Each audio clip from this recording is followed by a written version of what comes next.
Hi there, and welcome to another Midweek Memo. Christmas decorations. It feels kind of strange even just picking them up. And what with the way that the pandemic has affected us over the whole of this year, it can feel like perhaps Christmas itself is going to go into lockdown and not reappear until December 2021. Well, I want to tell you on this Midweek Memo that Christmas at Emmanuel Croydon is most certainly not cancelled. We've got some fantastic things lined up. Those Christmas Eve celebrations, this year we're going to be stretching them over 4 days. And we've gone big on the Christmas calendar idea. I don't know whether you're keen on that in your family. We love a Christmas calendar. Well, I can't say too much more, but suffice it to say, what we've got lined up in the calendar stakes is big, bigger probably than anything you have seen before. And every Christmas, there's a fair amount of singing that goes on, carol singing, of course, and this year will be no exception. And so we're putting a call out today to any who would be willing to join our carol choirs and be part of our Christmas celebrations in that way. So I could say so much more, but suffice it to say on this occasion, Christmas at Emmanuel Church Croydon is not cancelled. So it's going to be another fantastic Emmanuel Christmas, and I guess we all need that. But you know, the reason I'm so confident is ultimately not really anything to do with what we do here. The reason Christmas is not cancelled, whatever lockdown or whatever tier we end up finding ourselves in, is because the message of Christmas is not cancelled.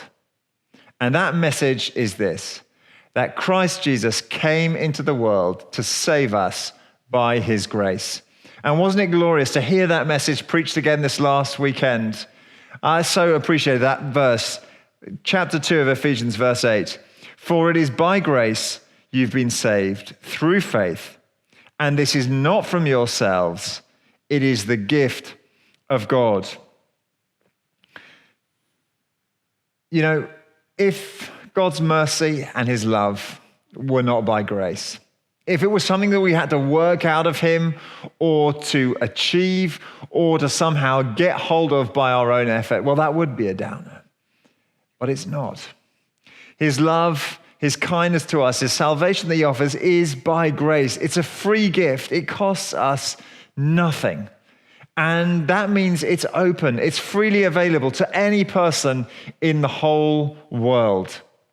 You know, perhaps you've had a real shocker of a week, and frankly, you've let people down, you've let the Lord down. It hasn't gone well. Well, take heart. God's salvation is by grace. It's because of his love for you. It's regardless of what you've done. Or perhaps you've actually had a really great week and you're tempted to puff out your chest. Well, don't do that either. God's love for us is out of his grace. It's not to do with anything that we might do. So can I encourage you as you get out your Christmas decorations this year? Well, however different it may feel, be confident that the message of Christmas, that as it were, we are getting out of our cupboards and holding out again to the world, is the very same and equally glorious one, that God saves us by his grace. So do be holding on to that as you plan the next couple of weeks. Let me say a few more things about what's going to happen. This Sunday, as ever, please do join us at 10 a.m. on the live stream or in the evening for evening prayer again on YouTube. If you haven't yet responded to and would like to the giving and finance update from last week, you've got an email in your inboxes and do respond to that. And finally, don't forget God's uncancelable grace.